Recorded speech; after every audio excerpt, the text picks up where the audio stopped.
Hello guys, what is up? My name is Dylan. Welcome back to the Popcorn Podcast. This is episode number 8. Very exciting episode for you guys. I have with me a wonderful new guest here to talk everything about Spider-Man Across the Spider-Verse. So, Fontaine. Hello. Hi. Welcome to the podcast. It's very exciting to have you on. Cheers. Thanks for having me. No worries. Would you like to give a little short intro and let the people know who you are? Well, my name is Fontaine. I go by Fonfon or Fonfonbon. I'm an English-French illustrator. I live in London, and I'm heavily inspired by anime and cartoons and animation. That's to put it lightly, yeah, for sure. Fontaine, I'm a big nerd. She is. So I thought we'd actually kick off this episode by sort of briefly talking about our respective relationships with animation and animated movies and shows over time. Fontaine, so like, when did you first get into animation? What are some of your favorites, generally speaking? Well, I feel I've been watching like anything to do with animation since like being a little kid, basically. I mean, when I was younger, we only had like 5 channels growing up. So watching like stuff on Cartoon Network or Nickelodeon was like just never happened. Yeah. So I had a very brief window to watch like anything animated.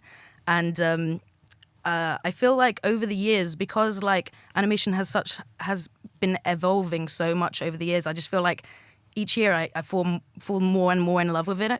So it's always been around, like all the time, basically. That's what are some of your favorites? Like, what were some of your favorites growing up? What are some of your favorites now? Well, when I was younger, I used to really, I used to watch a lot of anime. So it started off with like, obviously like Naruto, Bleach, all that stuff, as you can tell.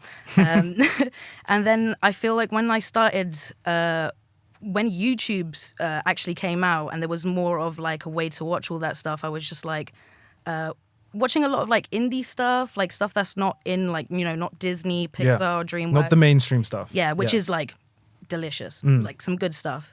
But some of my favorites from growing up, I really liked the early Disney stuff, you know, like the 2D animated specifically. So, you know, you got your Bambi, you got Hercules, all of that, as well as the music being like great. Yeah. But the animation as well was like amazing. And I love a lot of like the early DreamWorks stuff, like Spirit. What else is there? There's a lot of good stuff. Yeah. I can't think of it right now, but I do love. It's been like a lot, basically. I do like it. Yeah, for sure. For me, like animation, like as I would assume with most kids, has always been there. Sort of growing up over the past 20 years or so, 23 years. Off the top of my head, like if I were to select some of my animated favorites, like all the sort of Disney stuff growing up, like I like The Incredibles, Nemo, Ratatouille. I know I'm talking very mainstream stuff, but those are the kind of films that the animated films that I watched a lot as a kid. Of course, you can't forget like The Lion King, for example, Kung Fu Panda. As I was sort of growing up, if I was to watch animated films, a lot of the DC animated films are really slept on. People seem to have this idea with DC because some of the live action films haven't been the best. They've just sort of switched off from those stories completely. But if anyone is interested in like superheroes, comic book films, do not sleep on the DC animated films. Like some of my favorites are like The Flashpoint Paradox, Batman Under the Red Hood, those kind of films. Series wise, I used to watch a lot of Teenage Mutant Ninja Turtles growing up as a kid. Love it. Very excited for the new one coming out. Yep. The Batman animated series from the 90s, I think, is a perfect show. I think Avatar: The Last Airbender, perfect show. I love also that they're kind of bringing it back. I think there's going to be a reboot, so I'm just like, yes. Yes. Hopefully it does the show some justice. Yeah, it's not Aang. It's not Korra, but it's like Aang. Yeah. Also, like a couple years ago, I got into. Well, I never really used to watch anime whatsoever, but I got into Attack on Titan briefly for a bit. And I think that's absolutely terrific. But I think because we were talking about this yesterday, because there's such big time gaps between when they can make when they've made the seasons. Yeah. There's an issue of like just losing investment overall, but it's definitely a show I need to return to at some point. I remember seeing like Spirited Away when I was younger, but I don't really remember it that well. I definitely need to give it a rewatch. And I really like Your Name as well. That's just beautiful. So yeah, like generally speaking, I don't think I've had as much of a rich animated background as you, like nowhere near. But I grew up with some of the classics, and you've seen the good stuff. Like if you've seen, like I was gonna say, like anything Studio Ghibli is just magical. Yes. Like the guy, he's able to create like these amazing worlds that you feel like fully immersed in, and the stories as well. They're just like straight out of a fairy tale, basically, which I love. I should have said that. Like, I grew up watching Studio Ghibli, and Spirited Away is like one of the best. Yeah, I need to do a Studio Ghibli like just run through. I think I'm going to do it this. I'm going to sit down and just go through all of the films. It's going to be days. Yeah, but you're going to love it. Yeah. Okay, so I think we should give some context to the people on what we thought about the first Spider-Verse film, Into the Spider-Verse. So, Fontaine, let's take us through when you first saw the film. What were your initial thoughts on Into the Spider-Verse? Yeah, well, it's so funny. Originally, I actually didn't really want to watch it because, you know me, I'm not like a massive like superhero fan. I like the old stuff, like the old Marvel stuff, because, not Disney, basically. Because I felt like it was more like catered to like kids and adults. Yeah. So I wasn't going to watch it. And then my friend was like, hey, I've got you a ticket. Let's go see it. Blew my mind. Like, literally, I was not expecting it. It was like everything that I have like for like animation, like I have categories, all the boxes were ticked. Oh, wow. Like it was just like beautiful. And it really does pay homage to the medium of animation. It just felt so refreshing. And I genuinely think it has changed animation as an industry. Yeah. So I like I said, I loved it. Yeah, it's definitely, it was a groundbreaking film. I remember, I'd say, if I'm being completely honest, I don't think I truly appreciated animation until I saw Into the Spider-Verse back in 2018. It was one of those ones where I discovered it and I was like, it's part of a new sort of wave of films that are not sort of doing what Disney and DreamWorks are doing, with all the photorealism, but instead exploring new styles completely and sort of really building up this entirely new wave of animation, which I think is just incredible. Well, the main thing for me is like they just had fun. Like you could tell that the people working behind it were having so much fun making it. Because a lot of the time when I hear about like if you've got a studio and they're working on something that they're not like really want to work on, you can see it in the animation. Absolutely. But in Spider-Verse, it was like you can tell. Yeah, like, the creators have so much passion.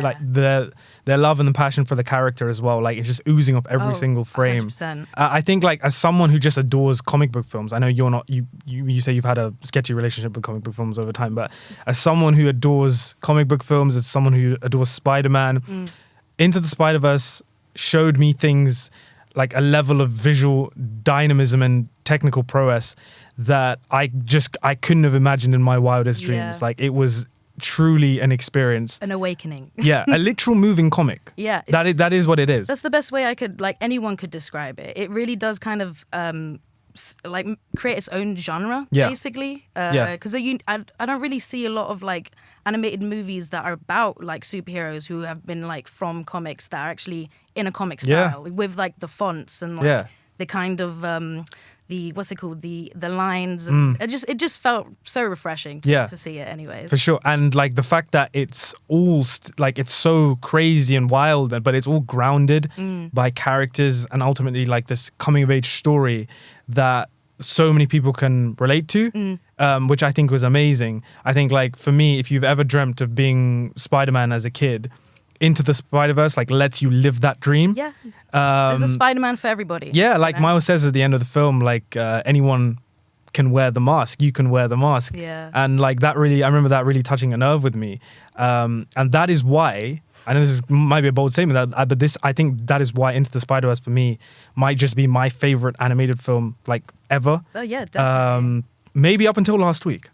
Maybe. Let's talk about Across the Spider-Verse then. Let's delve straight into it. Yeah. So to give you guys a brief plot synopsis, actually, just before I do that, we are going to be talking spoilers for Spider-Man Across the Spider-Verse, guys. So please, if you haven't seen the film, I implore you to go and check it out. It is fantastic. A masterpiece. Yes, it's brilliant. Go and check the film out and then come and return to this conversation at a later time. Yeah. But yeah, for a plot synopsis on Across the Spider-Verse. So after reuniting with Gwen Stacy, Miles Morales Brooklyn's full-time friendly neighborhood Spider-Man, is catapulted across the multiverse where he encounters a team of spider people charged with protecting its very existence. But when the heroes clash on how to handle a new threat, Miles finds himself pitted against the other Spider-Men and women and must redefine what it means to be a hero so that he can save the people that he loves the most. So, Fontaine, I think given both our praises for for Into the Spider-Verse, would it be safe to assume that you had quite big expectations going into this film? Yeah, I feel like whenever a sequel comes out, like in my head, I'm always like, don't try and make it feel like it's going to be better than the other one, but I feel like we all kind of do. It's been a few years, like the software's changed, like they've discovered new things. So I kind of did have like an expectation already going in, but I gotta say, as soon as I watched it, like all those expectations, like there was just so much to it, you know? And even like the day afterwards, like thinking about it, I was just like, I felt so honored to like be in that room on like opening night watching it and be like, I'm witnessing this for the first time with everyone else in the room. Yeah. Like obviously the ending we'll get to that, but like, we'll get there. There was like cheers, there was clapping, there was crying. I teared up a bit during the film. We'll get to that in just a little bit, but I teared up a little bit. I went into this film with pretty massive expectations, despite there being such a big gap since the first one. I think it's been like, 5 years? Yeah. Something like that? I think it's like 2018. Yeah, 2018. I had massive expectations because for me, Into the Spider-Verse, like I said, it's my favorite animated film. So I just didn't know how this one was going to beat the first one. I would have assumed like the visuals and the animation stuff would have been like improved on and even more and whatnot. I didn't even know how they were going to improve it because, like I said, the first one is pitch perfect. Unbeatable. Exactly. But then I was unsure whether or not the story was going to live up to the first. And guys, when I walked out of the cinema last week, I was just completely floored. I like whenever a film leaves me like that, like it's just amazing to have that, like have your expectations not just met, but even maybe potentially surpassed. I need to think about it even more. I need to give it another rewatch. But I mean, like what a beautiful like love letter to all animation fans, all Spider-Man fans. I said this over on my Letterboxd, but from what I've seen, which is probably not that much in comparison to you, Fontaine, but for me, like from an animated standpoint, I think this is the greatest animation film ever made. Like I think, It honestly, in terms of like the animation, it really is. Like I was even gonna say the way this movie, it's so different from the first. Like with the story and visually, because I can definitely feel like they've experimented so much more. They know what they're dealing with when it comes to software. But it was like the colors, mixed media. Like there were some scenes with the villain Spot, whereas like they were talking about his backstory, and it was in like this beautiful like 2D black and white kind of style. And I was like, when that first came on, I was like, am I still watching the same movie? Like, is this real? And like every single scene, especially like the very emotional scenes we were talking about the other day, you could feel the emotion, not from the characters, but from the whole environment. It was like the environment was weeping with us. It was just, I don't know, it was so refreshing to watch. Like the film, actually we'll get onto this in a second, but I was gonna say, like, going into the animation and the whole filmmaking behind this film, how does it step it up from Into the Spider-Verse? I think like just the range of animation styles on display through this film is like, it felt like Across the Spider-Verse was like making a statement with its like in the best possible way. Like I'd say, like if aliens were to come down to the planet tomorrow or something, and you know they the only way we could save the human race was to like show them our finest artistry, I might pick Across the Spider-Verse to show them, you know. And show me a masterpiece. Yeah, I seriously, I genuinely feel sorry for all the upcoming animated films this year who are going to have like Oscar campaigns and whatever, and like campaigns for the award seasons next year. When they see like Across the Spider-Verse, like, you know, like the John Bernthal Punisher meme, like wait, no. Or let me tell you something. It's going to be rough. Like, it is. I remember watching Into the Spider-Verse and just being blown away by the, like, what is now one of my all-time favorite movie ever moments in a comic book film, which is the whole "What's Up, Danger" moment, where Miles, like, he jumps off the building and he finally like takes that first leap of faith. And I just wanted to say about that scene as well, which is gorgeous, is when he's falling. It's if you flip it, it's like he's ascending. Like it's Beautiful. Chills, dude. Chills. Literal chills. I don't think I can ever watch that film or that scene and not just tear up. No. So it's like get goosebumps. I remember rewatching it in prep for the new one and just It feels like the first time. Like, just even talking about that moment is just, I can hear it, I can see it. Yeah. I wanted a needle drop moment like that in this one, like beforehand, so badly, but we didn't get it.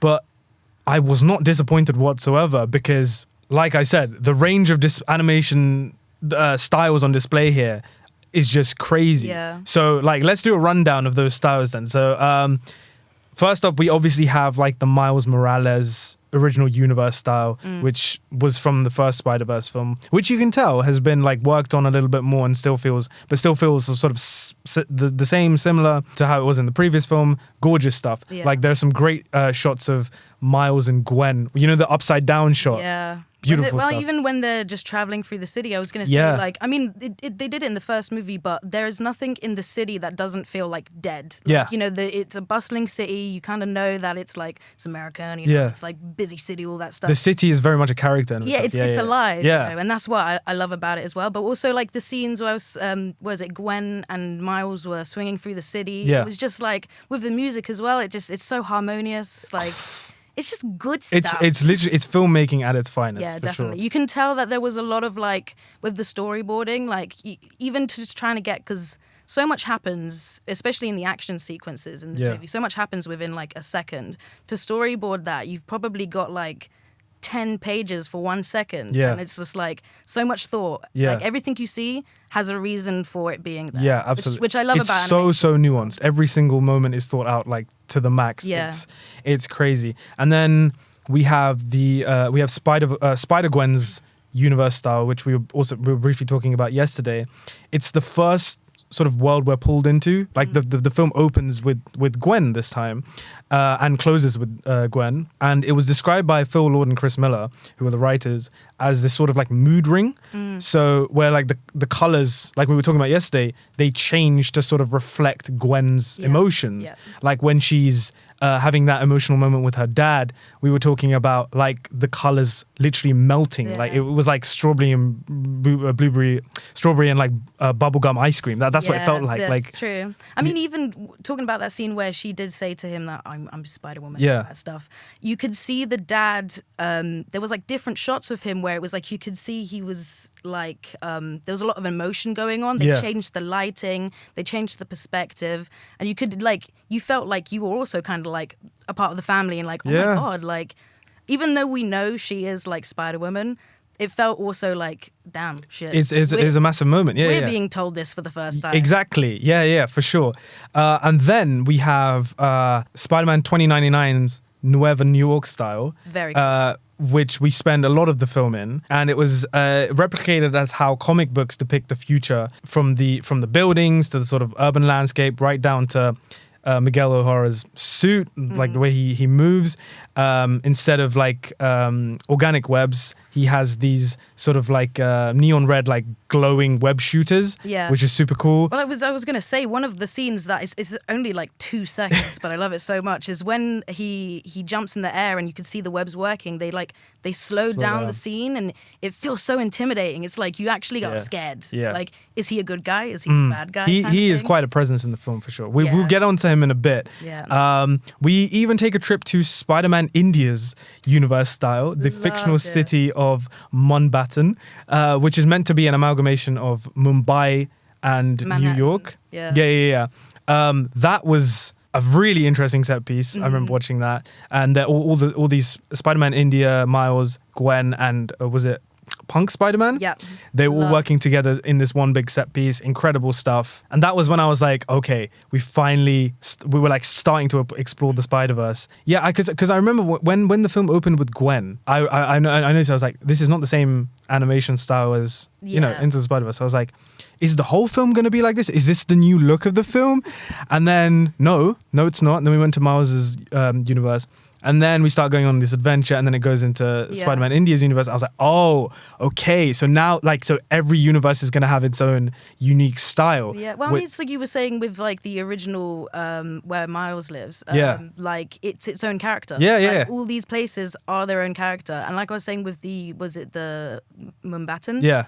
It's so alive. Like, there's so many things going on. Like, if you were to, like, probably pause, like, every 1 second, you'd see something new, something you've never seen before. And it's like, people going about their lives. It's actually crazy when you put this into perspective on how much like work goes into these kind of films. 100%. It's amazing. Well, a lot of the times in these movies, like, because each character has its own model, like all of these characters that you see in the background, which is like hundreds, thousands, or whatever. Yeah, they have their own models. Yeah, they've been programmed individually. Yeah. So it's just like how much work how many years have just been spent on making the characters? Like alone. Yeah, it's crazy. I remember when, a little bit off topic, but I remember when I was looking at the behind the scenes for the Lord of the Rings, The Two Towers, when they shot the Helm's Deep battle, which is the longest battle recorded on film, up until when Game of Thrones broke that. But like, I remember they gave the orcs, the Uruk-hais, their own like code, and it was their own little animation for every single one of them. And I was like, wow, that's crazy. Like, all of these are individual beings moving randomly and by themselves, and it's random, but it's also like not at the same time. Yeah, exactly. It's crazy. It is. And then of course we have Spider-Punk's universe animation style, which might be the most sort of out there style in the film, and the most different from the others.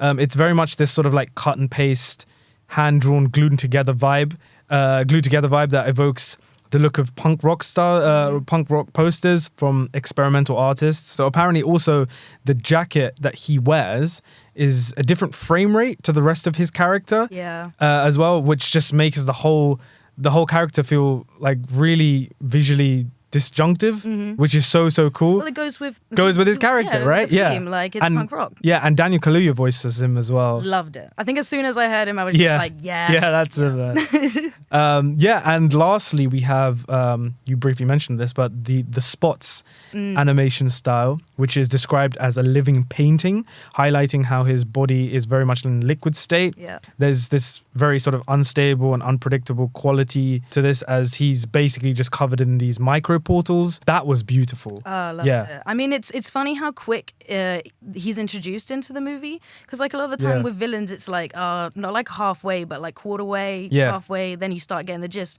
With this, well, he was technically introduced in the first one, right? That is true. Yeah, it's true. I mean, he's as soon as like Spider-Man showed up, he's just like, right, I've got a word with you. Like, which I loved. I also kind of love how like clumsy, like he's new to being a villain, so he's not all like, he doesn't really know what he's doing. He doesn't have much control. The majority of his arc in the film is him trying to make Spider-Man take him seriously. Literally.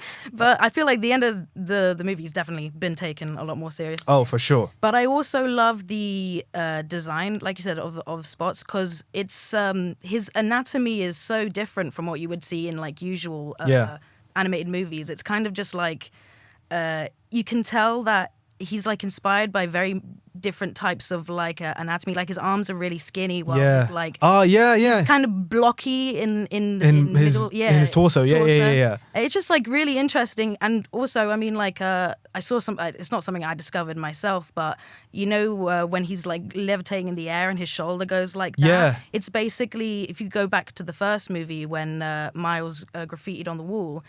Spots is in the same position as the graffiti. Oh yeah. So it's kind of like, it's not like foreshadowing, but I was like, that is pretty cool. Yeah, some interesting stuff I didn't really notice until like afterwards. But I just I really like the anatomy. I'm watching Into Spider-Verse again. I have to do it now. Yeah. No, but just I think like that is like the animation with this film, that I feel like that's this film's main triumph for sure. Like I feel like it's definitely going to inspire a new generation of artists, animators, creators. I think it definitely it has that kind of impact to it. Yeah, I mean, like if we're going back to like the first, sorry to No. if it was going back to the first Into the Spider-Verse, like I was saying, it is revolutionizing the animation industry. If you look back on Puss in Boots that recently came out, if you look back on like the original Puss in Boots or the Shrek, like you were saying, it's very realistic. They want to make it, they want it to look like it could exist in this world, but with this animation now, it's more just art. Like it's actually just being creative about it. Like go have fun, which is the main thing. Exactly. That's one of the reasons I loved the new Puss in Boots movie, because it was so different from what I'd seen before. I want to say like not the style is the same, but like the way they use colors. It's definitely been inspired. Yeah, definitely. I haven't seen. There's also that film, the Mitchells versus the Machines. I haven't seen. Apparently, that's also somewhat similar, but like it doesn't go for like the kind of like usual animation. What they would use typically, like, you know, Pixar, DreamWorks, which is, it's nice to see. Like, and I also did love Mitchells and the Machine. Maybe not so much for like the animation itself, but I just love the humor in it. Yeah, like, it was fun. I definitely need to check it out. Yeah, but yeah, I just thought like that. Just visually, this film, it was so overwhelming, but in the best possible way. Like you said, if you go back and just look at any frame, there's so much going on in just one still image. But somehow these guys, these creators, these storytellers are still able to sort of house it all in, like to have it all under like the same roof and not lose focus of like the heart and the story and these characters. What it's actually about, which is like paying homage to the Spider-Man. Like, absolutely. And the fans. Absolutely. And speaking of which, let's talk about the characters then this time around. So Miles, what do we think about Miles Morales in this film? Well, he's definitely grown up a lot. I mean, maybe not in terms of like his personal life, because he still doesn't take school that seriously. I mean, how could you? He's Spider-Man, it's a full-time job. Yeah. But he's grown so much as like a character in terms of like he knows his duty now, and he's very like serious about it. He's got a lot on his shoulders, basically. Yeah. But also at the same time, he's kind of like got this comedy about him that is very much like it chills the mood down. Like, you know, if there's a serious moment, like a character can say something and then just mellow the scene out. Yeah. Which I find a lot with Miles. Like, he's on both ends. Like, he can be really serious, but he can also be like lighthearted and funny. Oh, for sure. Like, there's even like the whole thing with his dad's promotion party, and he's late to that, and he messes that whole thing up. And then like, there's just a couple of minutes of just him looking out onto the New York landscape, and it's so like it just.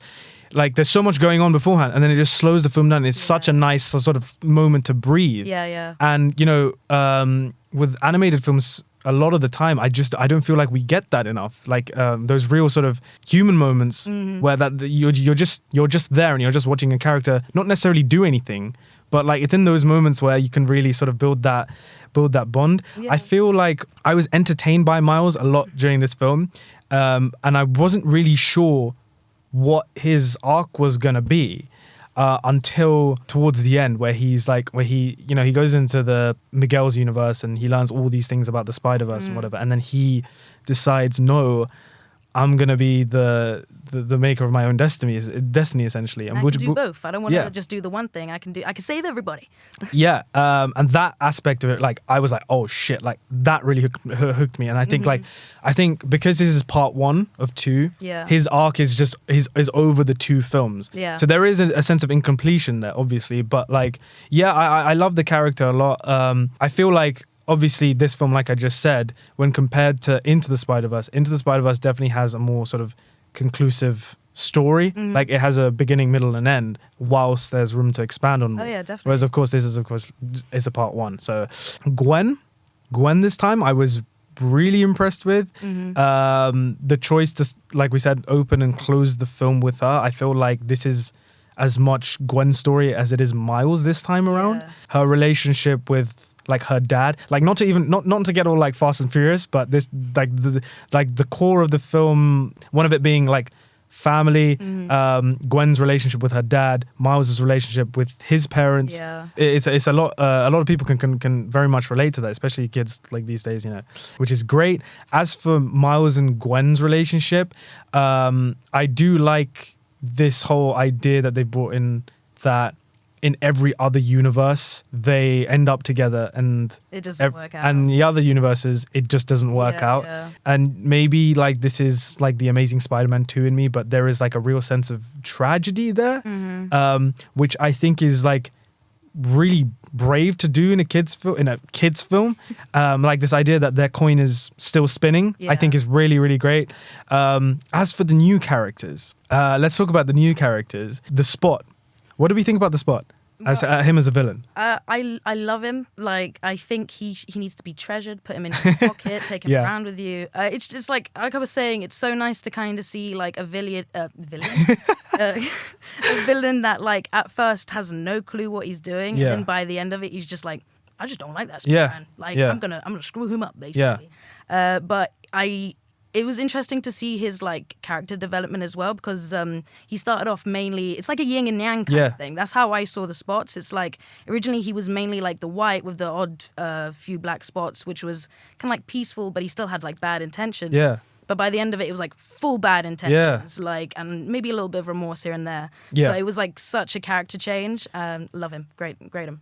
I didn't know, like, I just didn't think, I'll be honest, I didn't think that they were going to make him like the main sort of villain on paper. Like at the start, I was like, oh, is this a bit of like comic relief here and there? I really didn't know how big they were going to go with this character, but obviously by the end of it, a lot happens. I just wish we got a little more of him in the film. Yeah, a little bit, but I feel like with the next movie, like then obviously, like you said, there's going to be a part 2. I feel like he definitely will have his screen time. Yeah, like, no, for sure. That's why I'm not disappointed. Yeah. But I thought he was a great addition to this film. I think I love Jason Schwartzman, who voiced him. I think he's great. Spider-Man 2099, Miguel O'Hara, is another big character introduced. Oh, the fans love him. I have been waiting so long to see Spider-Man 2099 in a Spider-Man film. I think he's voiced brilliantly by Oscar Isaac. It's kind of got like this, I don't want to say like emotionless, but he's got a job to do. He's got a job to do, exactly. He's got to do it. He's been through it all, and he's the boss. He's the boss. He's such a badass as well. So cool. The character design is so sick. He's so cool. He's simultaneously terrifying at the same time. Like the stuff that you were saying where they slow down his movements and everything. You're seeing it from Miles' perspective, like with the whole Spidey sense and whatnot. And if you're seeing this massive guy for the first time, it's brilliant. I thought he was a terrific character. His backstory as well. Tragic. Like most Spider-Man backstories are tragic. We don't have time to go into every single new character, but just to briefly mention not all the other Spider-Man variants, but a lot of the other Spider-Man variants in this film. I mean, we have Spider-Man 2099, we have Spider-Man Punk, we have Spider-Man India, we have Spider-Bite, which is the technical one. Yeah. Insomniac's PlayStation Spider-Man makes an appearance. When I saw that, I was like, oh my God. Iron Spider, Manga Spider-Man, Spider-Cat, Spider-Rex, Metro Boomin Spider-Man, Metro Boomin, who he of course did the soundtrack this time round, the Scarlet Spider, which is the really ripped one. Lego Spider-Man. I love that scene, by the way. It's so funny. Yeah, and even Andrew and Toby make an appearance in this film. I'm sorry, guys. I'd like it. It's just they have an ability to instantly just make me cry on cue. But yeah, just a wonderful love letter to all of us Spider-Man fans. I mean, it was like I was saying earlier, like there is a Spider-Man for everybody. Yeah, absolutely. Like there's a cowboy Spider-Man, T-Rex Spider-Man, like it's for everybody. Out of the new characters and your new Spider-Man, who would you say like your pick for your favorite was? Oh my God. I mean, I love punk rock Spider-Man. Like, I love how much he was just like, he's got time for anything. And at the end, he was just like, I don't even want to be here anymore. I don't stand for what you guys believe in. And I'm really excited to see him in the next one because obviously he's going to make a comeback. He's joining the original group, which is nice. You know, like Spider Pig, Peter B. Parker, the Noir, Nicolas Cage as well. I was watching this movie. I was like, where are these guys? Yeah, I love them. I missed them from the first one. So when I saw them at the end, I was just like, let's go. Yeah, we're going to war, basically. Yeah.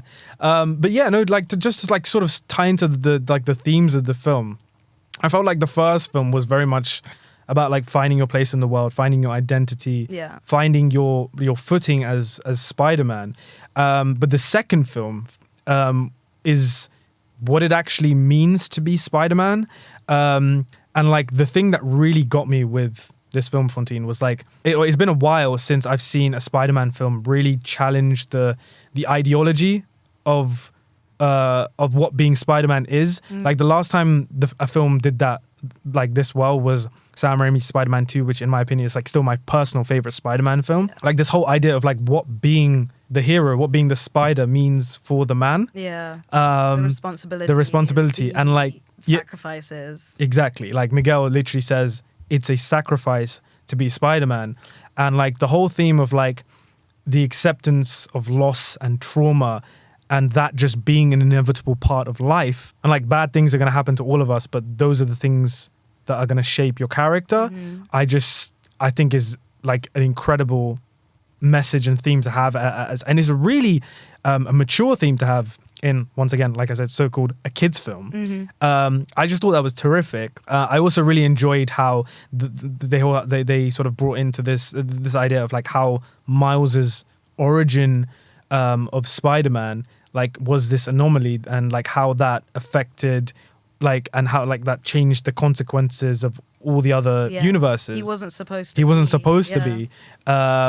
And like what the dangers of like breaking this canon is. I actually wanted to say, sorry, the nerd in me just came out. So you remember like in the first one, there was actually like, we could see that the spider wasn't actually supposed to be in that universe because it starts glitching in the first one. And I was just like, have they planned this? Has this been planned? Yeah. Do they know what they're doing? Yeah, this is the thing. Now I just want to rewatch, and I want to go through and get all the Easter eggs now. See, I mean, I didn't watch the first one like, I saw it like a few years ago. I haven't seen it since. But like now I'm just like, I can't. I just want to go back. I wish I watched it again. Like, but I'm listen, like watching Across the Spider-Verse still, like even if you hadn't seen the first one in a long time, you picked up like straight away. No, for sure. They do a really good job of filling you in. I just love like the whole narration is very meta. Like let's do this one more time. Just talking to the audience. It's really great storytelling and filmmaking. Yeah. But yeah, no, I just thought like just to sort of summarize on a whole.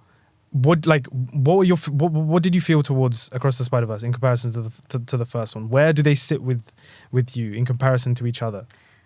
Well, I do feel like they're like, even though they are like Spider-Man, like it is a sequel, they're two very completely different movies. Like the first one, like you said, is very much like setting up the environment, setting up like the universe, and then the second one is like really getting into the lore of it, you know.